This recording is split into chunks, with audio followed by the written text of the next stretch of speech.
Good, I'm pleased I've got to follow that one, thank you ladies. Okay, I'm going to talk about, so when I was at school, the way I used to revise, fairly boring, mundane, but it worked for me. I used to use flashcards, some people might call them index cards, okay? So I would take all of my different resources from my class lessons, my notes, my study guides, etc., and I would read through those. Information that I was happy with, that I'd committed to long-term memory, I wouldn't even bother writing that down on my flashcards. I would write keywords, trigger words, dates, etc., things that I needed to remember, things that I was maybe still unsure of, and I would try to sort of abbreviate it down to sort of manageable note form. I'd highlight bits, I'd give them to my mum and dad, I'd get them to fire questions at me, and that seemed to work quite well for me. So last night I was having a look around my house to see if I had some of my old index cards from when I did my GCSEs.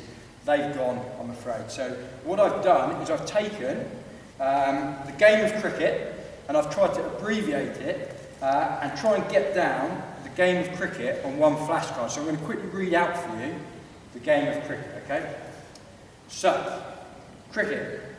Two sides, one out in the field and one in. Each man on the side that's in goes out. When he's out, he comes in and the next man goes in until he's out.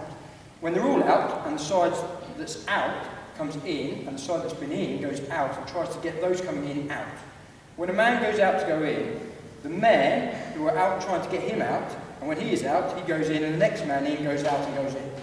There are two men called umpires who stay out and all the time, and they decide when the men who are in are out.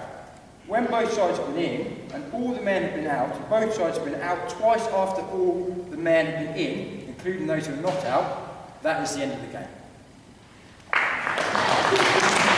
Straightforward, easy to remember.